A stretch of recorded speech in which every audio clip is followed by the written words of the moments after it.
اب ہے تو یہ مواسات کا مہینہ، ہمدردی کا مہینہ اور صبر کا مہینہ، اور اس میں تو تعلیم یہ دی گئی ہے کہ کوئی تم سے لڑنے بھی آئے تو کیا کرو، یہ کہہ دو میرا روزہ ہے۔ لیکن انتہائی افسوس کی بات ہے کہ ہمارے پاکستان اور افغانستان کے درمیان جنگ چھڑ گئی ہے۔ افسوسناک بات ہے کہ رمضان کے مہینے میں یہ جنگ چھڑ گئی، ادھر بھی مسلمان ادھر بھی مسلمان، اور آپس میں برسر پیکار ہو گئے۔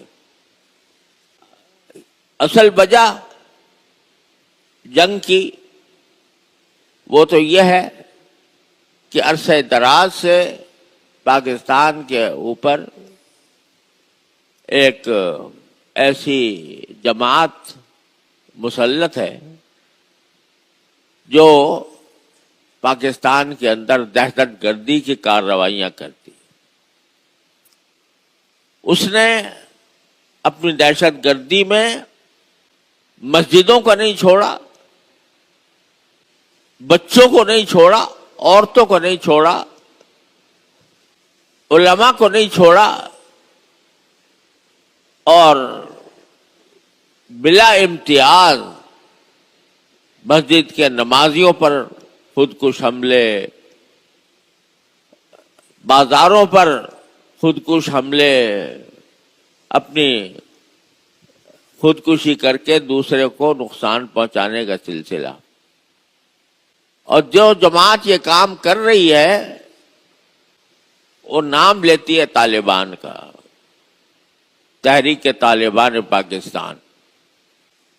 ہم بار بار اس بات کو واضح طور سے اعلان کر چکے ہیں کہ یہ تحریک جو ہے یہ کسی طرح بھی ان کے لیے جائز نہیں ہے، حرام ہے ان کے لیے کہ مسلمانوں کے اوپر حملہ آور ہو، اور یہ سلسلہ سال سال سے چل رہا ہے۔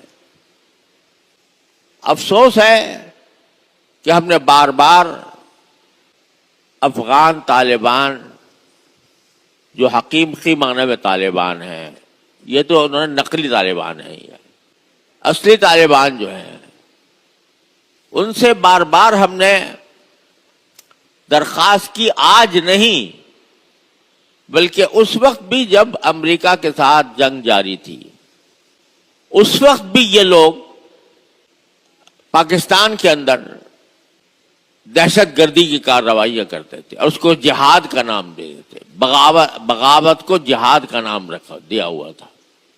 اس وقت بھی ہم نے کھل کر یہ بات کہی کہ یہ ناجائز اور حرام کام کر رہے ہیں، لیکن اور اس وقت ہم نے افغانستان کے طالبان سے، چونکہ ہمارے بہت اچھے قریبی روابط تھے، ہم نے ان کی حتی الامکان اپنے بس میں جتنا تھا امریکہ کے خلاف ان کی مدد کی اور ان کے ساتھ کھڑے ہوئے۔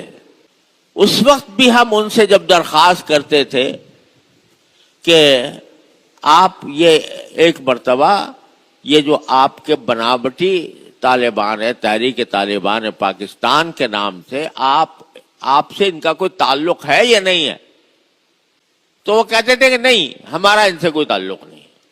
تو ہم کہتے تھے ایک مرتبہ کم از کم آپ ان سے برات کا اظہار کر دیں، کیونکہ آپ کا نام استعمال کرتے ہیں۔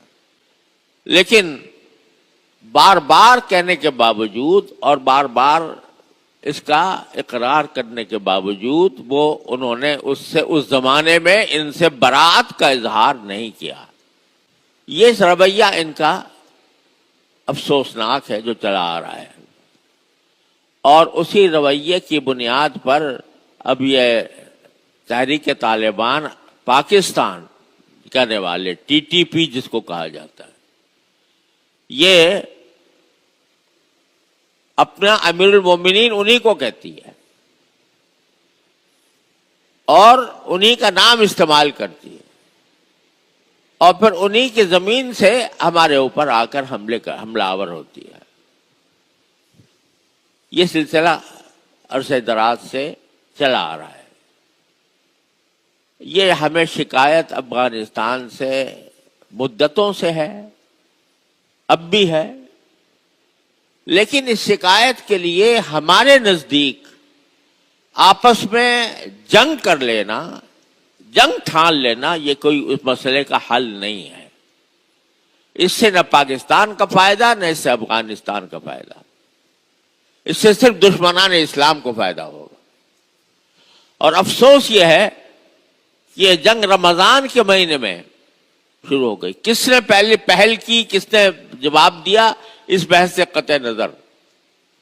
لیکن رمضان کے مہینے میں قرآن کہتا ہے، رسول کریم صلی اللہ علیہ وسلم فرماتے ہیں، کوئی دوسرا بھی تمہارے ساتھ جہالت کا برتاؤ کرے، لڑائی کرے، تو تم کو میرا روزہ ہے، میں اس وقت رمضان کے اندر تم سے لڑائی نہیں کروں گا. مگر یہاں رمضان کے اندر بھی چھڑ گئی ہے. تو انتہائی افسوس ہوتا ہے، اور ہونا یہ چاہیے تھا. میں آپ سے آج حقیقت بھی عرض کر دوں کہ یہ جو فسادی گروہ ہیں، چاہے وہ ٹی ٹی پی کے نام سے ہوں، چاہے وہ داعش کے نام سے ہوں، یا کسی اور نام سے ہوں، یہ ایسے گروہ ہیں کہ جن کے بارے میں سوائے اس کے کچھ نہیں کہا جا سکتا کہ یہ پاکستان جیسے ملک کو کمزور کرنے کے لیے کھڑے ہوئے ہیں. اگر یہ کہوں تو کچھ مبالغہ نہیں ہوگا کہ کھڑے کیے گئے ہیں. آپ اس بات کا نوٹس لیں کہ کل ہندوستان کا وزیر اعظم مودی اور اسرائیل کا وزیر اعظم نتن یاہو دونوں کی اسرائیل میں ملاقات ہوئی ہے، اور اسرائیل کی طرف سے نریندر مودی کو اسرائیل کا سب سے بڑا اعزاز دیا گیا ہے. اور دونوں کے درمیان یہ معاہدہ ہوا ہے.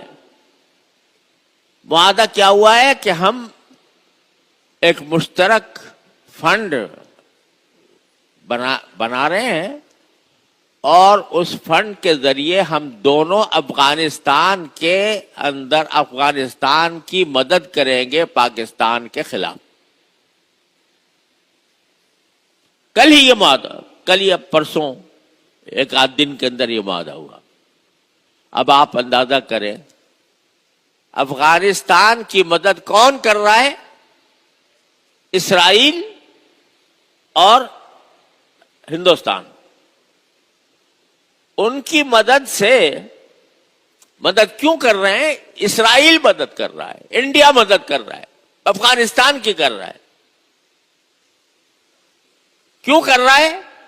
اس لیے کہ پاکستان ایک کھٹکتا ہے ان کی نگاہوں میں کہ اگر کسی وقت موقع آیا تو یہ ملک ہے جو ہمارا دشمن ہے، لہذا جو ہمارے دشمن کا دشمن بن جائے وہ ہمارا دوست ہے. یہ باقاعدہ اعلان ہو گیا ہے. تو بہرحال اس تمام تلخ حقیقت کے باوجود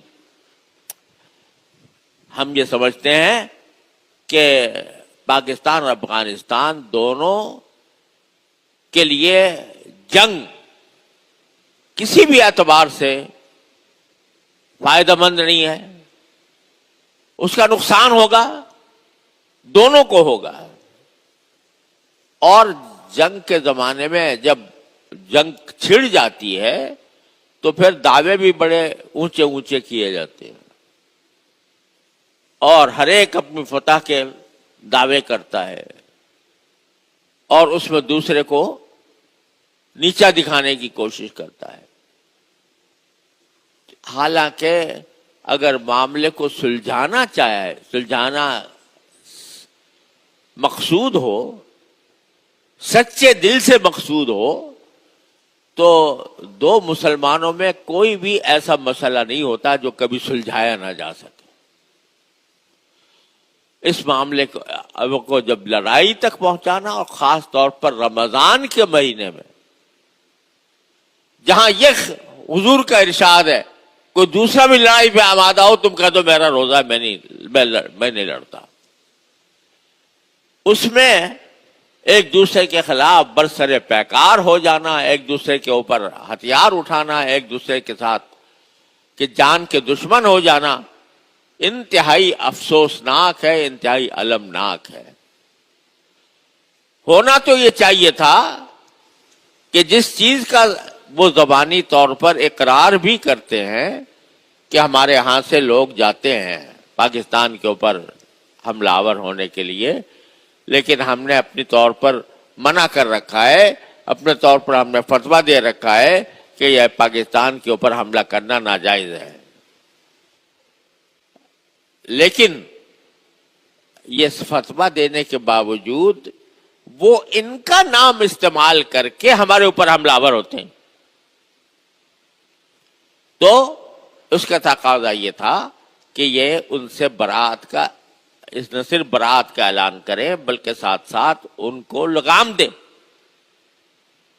اور اس کو اس لگام دینے میں وہ کہتے ہیں بھائی یہاں پر بھی ہیں یہ فسادی گروہ، اور پاکستان کے اندر بھی ہیں، نہ ہم سے سنبھل رہے ہیں نہ پاکستان سے سنبھل رہے ہیں. تو اس کا واحد حل یہ تھا کہ دونوں مل کر، دونوں یکجان ہو کر اس فسادی گروپ کا مقابلہ کریں. نہیں ہے کہ آپس میں گتھم گتھا ہو جائے. لیکن افسوس ہے کہ ابھی تک اس کے کوئی آثار نظر نہیں آ رہے. بہرحال بھائی، ہم جیسا آدمی جس کا کوئی اثر و رسوخ نہیں ہے، وہ سوائے افسوس کے اور سوائے اللہ تعالیٰ سے دعا کے اور کیا کر سکتا ہے. تو بھائی رمضان کے ساعتوں میں اس بات کی بھی دعا سب مسلمانوں کو کرنی چاہیے کہ مسلمان کا مسلمان سے لڑنا انتہائی مبغوض چیز ہے. رسول کریم سرورت عالم صلی اللہ علیہ وسلم نے بڑی سخت وعید فرمائی ہے کہ جب دو مسلمان تلوار اٹھا کر ایک دوسرے کے خلاف کھڑے ہو جائیں تو قاتل بھی جہنم میں اور مقتول بھی جہنم میں. یہ فرمایا رسول کریم صلی اللہ علیہ وسلم. صحابہ کرام نے پوچھا کہ یا رسول اللہ، قاتل کا تو جہنم میں آنا سمجھ میں آتا ہے، مقتول کیوں جہنم میں؟ کہ مقتول اسے جہنم میں کہ وہ یہ ارادہ لے کر نکلا تھا کہ میں اس کو قتل کروں گا، مسلمان کو. وہ داؤ نہیں چلا اس کا، ورنہ اس نے اپنی طرف سے کوئی کسر نہیں چھوڑی تھی. لہذا یہ صورتحال انتہائی افسوسناک بھی ہے، شرمناک بھی ہے، اور ہر مسلمان کو چاہیے کہ وہ اللہ کے سے فریاد کرے، یا اللہ اس مصیبت میں ہم گرفتار ہو گئے ہیں، ہمیں اس سے نکال دیجئے. اللہم الف بین قلوبنا واصلح ذات بیننا واہدنا سبل السلام. حضور نے دعا سکھائی، اے اللہ ہمارے دلوں میں الفت پیدا فرما دیجئے، اور ہمارے باہمی جھگڑوں میں اصلاح پیدا کر دیجئے، اور ہمیں سلامتی کے راستوں کی ہدایت کر دیجئے. یہ رسول کریم سرورت عالم صلی اللہ علیہ وسلم کی دعا ہے. تو اس دعا کا ہر مسلمان اہتمام کرے، اور جس کے بس میں جو کوئی کوشش ہے وہ اپنائے کہ اس فتنے کو کسی طرح ختم کیا جائے. اللہ تبارک و تعالی اپنے فضل و کرم سے ہماری ٹوٹی پوٹی عبادتوں کو قبول فرما لے، عالم اسلام پر رحم فرمائے، اور جو دشمن یہ چاہ رہے ہیں کہ یہ خود آپس میں لڑ بڑ کر ختم ہو جائے، تو اللہ تعالیٰ دشمنوں کی سازش سے ہماری حفاظت فرمائے اور ان کو ناکام بنائے۔ وآخر دعوانا الحمدللہ رب العالمین۔